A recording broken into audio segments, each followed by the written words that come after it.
আমাদের আপনারা জানেন যে আজকে যে প্রেস ব্রিফিংটি এটি হচ্ছে যে আমাদের উত্তরা বিভাগে পশ্চিম থানাধীন যে এলাকা ৫ নম্বর সেক্টর, ১৩ নম্বর সেক্টর, ১৪ নম্বর সেক্টর, ৭ নম্বর সেক্টর, এই এলাকাটি একটি ছিনতাইকারী চক্র অভিনব কৌশলে তারা ছিনতাই করত, যেটা স্বাভাবিকভাবে যে ছিনতাই হয় সেটির থেকে একেবারেই ভিন্ন। তো সেই চক্রটিকে আমরা গ্রেপ্তার করেছি। গ্রেপ্তার করে আমরা নগদ টাকা উদ্ধার করেছি এবং আমরা এই ছিনতাই কাজে ব্যবহৃত যে মোটরসাইকেল সেটিও আমরা আটক করেছি। তো আমাদের ছিনতাই এই যে অভিনব কৌশলে ছিনতাই হচ্ছিল, এটি প্রথম এই ধরনের একটি ঘটনা ঘটে 15 জুলাই 3টার দিকে একটি ঘটনা ঘটে 5 নম্বর সেক্টরে 9B রোডের ওখানে একটা ছিনতাই ঘটনা ঘটে, 15 লক্ষ টাকা ছিনতাই হয়। তার পরবর্তীতে আর একটি ঘটনা ঘটে আপনার 18/8/2025 খ্রিস্টাব্দ তারিখে। এই ঘটনাটি ঘটে আপনার গাউসুল আজম এভিনিউতে। এই ঘটনা 10 লক্ষ টাকা ছিনতাই হয়। এভাবে আপনার 26/8 একটি 26/8/2025 খ্রিস্টাব্দ তারিখে আর একটি ছিনতাই ঘটনা ঘটে। 1/9/2025 খ্রিস্টাব্দ তারিখে আর একটি ছিনতাইয়ের ঘটনা ঘটে। তারপরে আপনার 18/9-তে এসে আর একটি ছিনতাই ঘটে, ওখানে যে 13 নম্বর 14 নম্বর সেক্টর হচ্ছে মিনা বাজার, ওটা একটু বড় 20 লক্ষ টাকা ইসলামী ব্যাংক থেকে তুলে রিক্সায় আসছিল। ওই মোটরসাইকেল এরা ছিনতাইকারীরা মোটরসাইকেল যোগে গিয়ে ছিনতাই করে টাকার ব্যাগটা মেরে ছিনতাই করে নিয়ে গেছে। এভাবে পরবর্তীতে 30/9-তে আর একটি ঘটনা ঘটে আপনার এরকম ছিনতাই। তারপরে 6 অক্টোবরে আরেকটি ঘটনা। এভাবে 60টি ছিনতাইয়ের ঘটনা ঘটে। আমরা এই ছিনতাই চক্রকে ধরার জন্য আমরা দিন রাত নিরলস পরিশ্রম করে আমরা দেখেছি যে এই ছিনতাইয়ের ঘটনাটি একেবারেই অভিনব। আমরা এখানে একটি পরবর্তীতে একটা চৌকস আমাদের একটা উত্তরা পশ্চিম থানার অফিসারদের নিয়ে একটি চৌকস ছিনতাই প্রতিরোধ টিম গঠন করি। আমরা এখানে এসি, এডিসি, বিশেষ করে আমরা এসি জোন যে সাদ্দাম, ওকে হেড লিডার করে এবং আমরা প্রতিনিয়ত এটাকে মনিটরিং করে আমরা এই ছিনতাইকারী চক্র গ্রেপ্তারের জন্য আমরা দিনরাত কাজ করে যাই। আমরা সিভিলে লোক রেখেছি, একটা টিম করেছি, করে বিভিন্নভাবে এই সিভিল টিম আমাদের কখনো রিক্সা চালিয়েছে, কখনো দারোয়ানের কাজ করে বসেছিল, কখনো ধরেন উবার বা পাঠাও চালকের ভূমিকায় কাজ করেছে। বিভিন্নভাবে কাজ করে এই চক্রটি গ্রেপ্তার করার আমরা চেষ্টা করেছি। চেষ্টা করে আমরা শেষে আমরা সফল হলাম যে এই যে চক্রটি গত 14 তারিখে আমাদের এই যে ছিনতাই প্রতিরোধ টিম আমাদের যে রবীন্দ্র সরণির ওখানে 3 নম্বর সেক্টরের রবীন্দ্র সরণির ওখানে 2টি মোটরসাইকেলকে দেখে তাদের যে 3 জন ওখানে ছিল, একজন দৌড়ে পালিয়ে গেছে। 2টো মোটরসাইকেল তারা শেষ করে তারা আটক করে। 2টি মোটরসাইকেলেরই ওই সময় নাম্বার ছিল না, এই নাম্বার না থেকে এবং দুজনার যে হেলমেট যেভাবে পরিহিত আসে সেটা দেখে আমাদের এই টিমের ছিনতাই প্রতিরোধ টিমের সন্দেহ হলে তাদেরকে জিজ্ঞাসাবাদ করলে জিজ্ঞাসাবাদের ওখানে এক পর্যায়ে একজন দৌড় দিয়ে পালিয়ে যায়।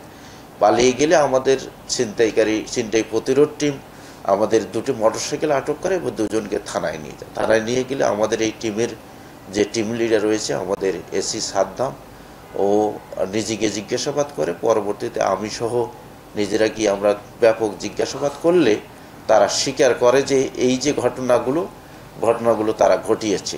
15 জুলাইয়ের যে ঘটনা 15 লাখ টাকা ছিনতাই, তারপরে আপনার 10 লাখ টাকা ছিনতাই, তারপরে আপনার 6 লাখ টাকা ছিনতাই, তারপর হচ্ছে আপনার 20 লাখ টাকা ছিনতাই।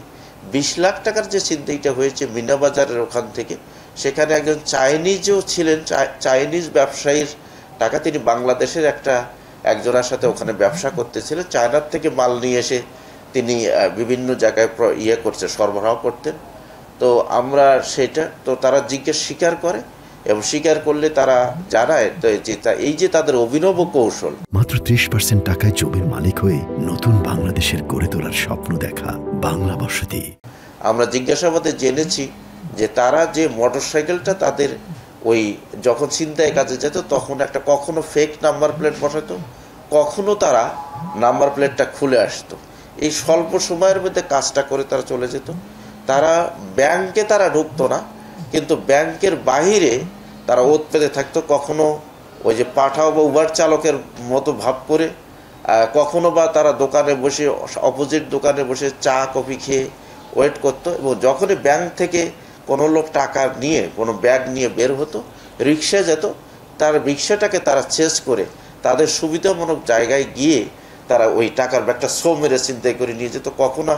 কখনো তারা ফোর্স অ্যাপ্লাই করতো, জোর জবরদস্তি করে পথরোধ করে তারা টাকার ব্যাগটা ছিনতাই করতো। এভাবে তারা 60টি ছিনতাইয়ের ঘটনা ঘটিয়েছে এই 3.5 মাস বা 3 মাস সময় আমরা এইটা। আর আরেকটা অভিনব কৌশল হচ্ছে ওদের, যে ওরা 2-3টে জামা পরতো ভেতরে, গোলগলা গেঞ্জি ভেতরে, উপরে শার্ট। একটু পরে গিয়ে তারা ওই উপরের জামাটা খুলে ফেলতো করে চেঞ্জ করে ফেলতো, বা একটু পরে গিয়ে একটু যেখানে দেখতো যে গাছের নিচে গাড়ির নাম্বার প্লেটটা বসিয়ে দিত।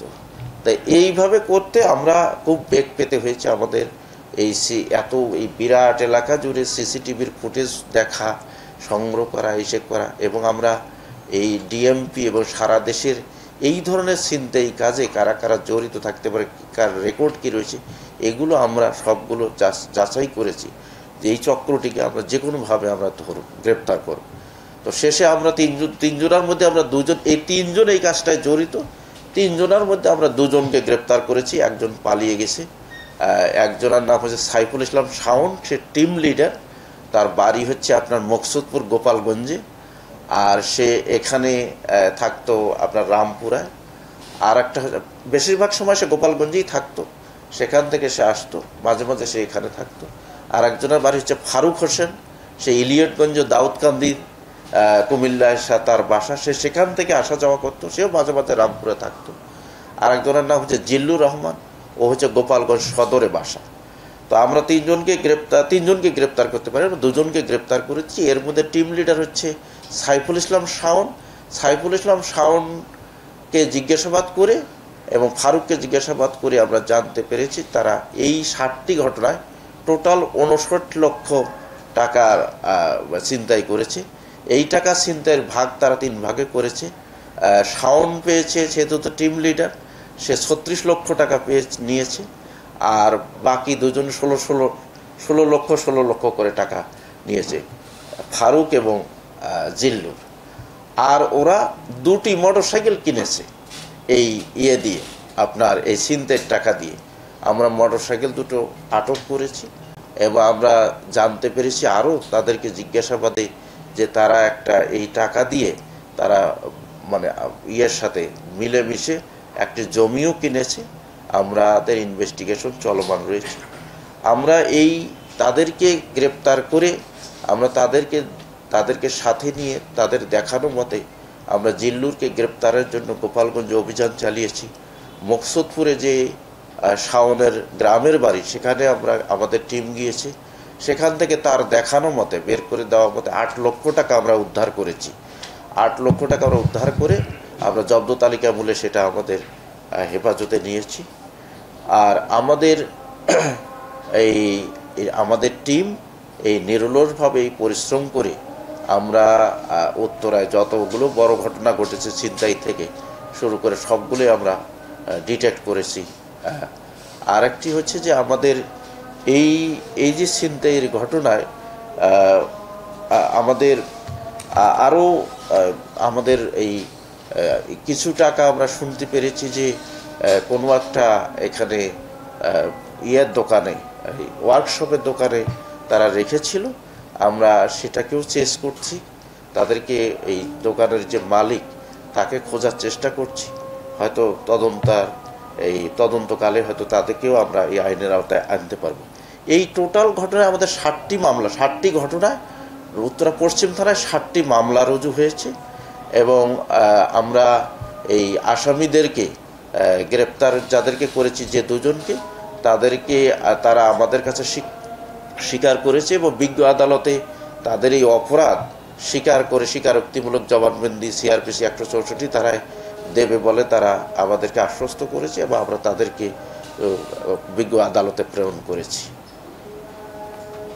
আর আরেকটি তথ্য হচ্ছে যে এদের বিরুদ্ধে আরও আমরা পিসিপিআর যাচাই করে আমরা দেখেছি এদের বিরুদ্ধে আমাদের পল্লবী থানায়, উত্তরা, তারপরে হচ্ছে আপনার ধানমন্ডি থানায়, তেজগাঁ শিল্পাঞ্চল থানায়, তারপর মিরপুর মডেল থানায় মামলা রয়েছে, রমনা থানায় এদের বিরুদ্ধে পূর্বের মামলা রয়েছে, কখনো চুরির মামলা, কোনো দেখছি মাদকদ্রব্যের মামলা, তারপরে হচ্ছে আইন শৃঙ্খলা বিঘ্নকারী অপরাধ দ্রুত বিচার আইনের মামলা, মানে ছিনতাই করতে গিয়ে হাতে হাতে ধরা পড়েছে, এই মামলা রয়েছে। তো আমরা মনে করি যে এটি একটি বড় অর্জন। আমরা গতকালও আপনাদের জানার জন্য অবগতির জন্য বলছি, গতকালও আমাদের একটা বড় অ্যাচিভমেন্ট ছিল, আমরা একটা প্রেসে দিয়েছি যে উইন্ডি গ্রুপের 60 লক্ষ টাকা ছিনতাই চুরি করে নিয়ে গিয়েছিল। আমরা যারা নিয়ে গিয়েছে দুজনকে যারা এই ঘটনার সাথে দুজন জড়িত তাদেরকে গ্রেপ্তার করে 58,84,00,000 টাকা আমরা উদ্ধার করেছি গতকালের উইন্ডি গ্রুপের এই ঘটনায়।